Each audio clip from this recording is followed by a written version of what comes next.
guilt, obligation, that tight knot in your stomach, the fear that if you say no, they'll get angry or walk away or accuse you of being too much. Saying no can be the hardest word to say, but if you never say it, you'll end up exhausted and feeling invisible. So how can you say no without feeling guilty? You've probably been told that you need to have strong boundaries, but the truth is that's not enough, and sometimes it backfires. So what does work? Here's what you need to understand about saying no. It's not just about having boundaries. It's about knowing who you are, what you need, and believing, really believing, that those needs are worth protecting. And hi, I'm Ruthann. I'm a psychologist and I help people build healthy relationships after toxic ones. And if you've ever struggled to say no, if you've felt guilty or anxious when setting a boundary, this video is for you. Because saying no isn't just about protecting your time, it's about reclaiming and protecting yourself. Now, I'm sure we can all agree in theory that saying no is important for healthy relationships. So why do you feel so guilty when you say it? Let's talk about why saying no is so damn hard. For some, not being able to say no started in childhood. If you had parents or caregivers who consistently put their needs above yours, then you may have learned that love has to be earned by being easy, undemanding, and oh so very helpful. Or if you've been in an abusive relationship with a parent, a partner, or someone else who's close, then you've been in situations where saying no is dangerous. You'll learn to tiptoe around their moods, to put up with them giving you the silent treatment, to avoid triggering their rage or even physical aggression. Avoiding conflict in that situation is a survival strategy. And then there are cultural messages. For women, we're told to be kind, to be caring, to be considerate, to be helpful to other people. But men also struggle. They get the message that they have to be strong, dependable, reliable, and not have limitations or weaknesses of their own. Whatever the root of your difficulty saying no, they likely reflect certain beliefs that you have. If I say no, then people will get angry. If I say no, then people will leave. But are these beliefs actually true? Now you might be thinking, of course they're true. Every time I even think about saying no, I feel terribly guilty or overwhelmed with anxiety. But guilt is not a good moral compass, and anxiety isn't an indication of actual danger. They're just emotions. And like all emotions, they're not always accurate. The fact that you feel guilty doesn't actually mean you've done something wrong. And the fact that you feel anxious doesn't mean you're actually in any danger. In fact, if you've been a lifelong people pleaser or self-sacrificer or overgiver who's struggled with saying no, then feelings of guilt or anxiety may actually reflect that you're doing something different and you're actually doing what you need to do and learning to say no. So how do you break this cycle? How do you start saying no without guilt or fear so you can actually take care of yourself, feel less exhausted, and meet your own needs? I'll let you in on a little secret. Saying no doesn't push the right people away. It actually strengthens healthy relationships. Here's how. Because denying your own needs may have been a survival strategy, but it leaves no room for you. There's no space for you to be truly who you are, beyond what you give to other people. The cost of never saying no is exhaustion, resentment, and never feeling able to just be you. A full human being with much to offer, but also a human being with needs and limitations of your own. Recognizing this won't suddenly stop the feelings.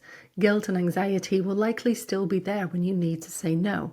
But instead of treating these emotions as enemies to be avoided, welcome them as friends. Misguided friends who are trying to protect you, but who may benefit from a little wise advice. Feeling anxious, uncomfortable, or even guilty is a natural part of testing new waters. So try to see saying no as an experiment. And you need to experiment to find out, does the world actually fall apart when you say no? Do people really judge you as selfish or get angry or leave? Or might you start to uncover some unexpected benefits, maybe even ones you've never considered before? So how can you get started? I always suggest starting in smaller, lower stakes situations that are challenging but not overwhelmingly difficult. This is like learning to swim in the shallow end before diving into deeper and choppier waters. So take some time to think about what small, low stakes situations you could use as your first testing ground for your experiments in saying no.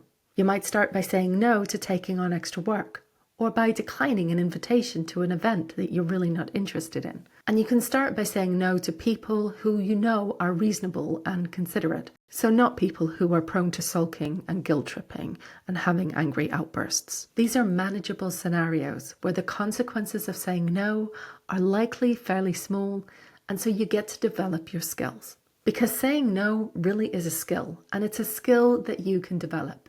It doesn't just mean giving a great big no to everyone. And having a few strategies to draw on can be really helpful. These are my 4 favorite strategies for saying no. And it really doesn't matter which of these strategies you use. All that matters is that you find a way to express your no with clarity. My personal favorite is to give the no first and follow up with gratitude or something positive. That might sound something like, I can't come out this weekend, but thank you so much for thinking of me. And do let me know if you do anything like this in the future, because I'd love to come. The second is to share some vulnerability. That might sound something like, I'm stretched really thin right now, and I just don't have capacity to take on anything else. The third is to offer an alternative that is within your capacity. I'm sorry, I can't make the meeting, but I'll send you some notes or share my thoughts with you ahead of time. And the fourth strategy is especially useful if you struggle to say no because you impulsively just say yes. If that's you, you can ask for a delay. Say something like, I need to check my schedule and get back to you later. However, this has to come with a little bit of a health warning. You can use it to put a pause on your immediate impulse to say yes, so you actually get the chance to consider whether you want to say yes or no or something else. However, the deal is you can only use this to figure out what answer you want to give. It's a bad idea to use this to procrastinate from saying no, because that just ends up with you feeling overwhelmed and anxious and guilty because you're actually putting off what you really need to say. So use with caution. As you start to use these assertive communication strategies, pay attention to what happens. And this is the key part.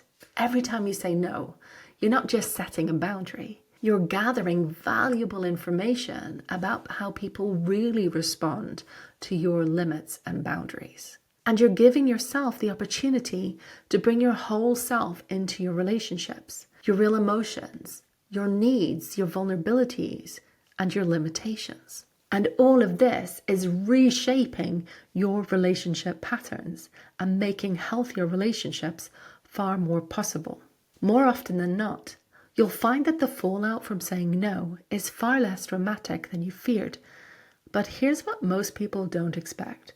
It's not just that the fallout isn't that dramatic. It's that most relationships actually improve when you get better at saying no. Here's why. When you start saying no, something powerful happens. People finally get to know you, not just the version of you that always says yes and tries to keep everyone else happy, but the real you.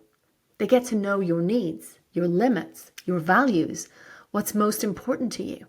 And in healthy relationships, whether that's with partners or family, friends, or in the workplace, people don't see your no as rejection. They see it as trust, as honesty, as vulnerability. And that actually brings the right people closer to you, not further away. Your relationships will become more real, more mutual, more fulfilling. And maybe for the first time, you start to feel truly seen, valued, and respected. But let's be real. Not everyone will respect your no.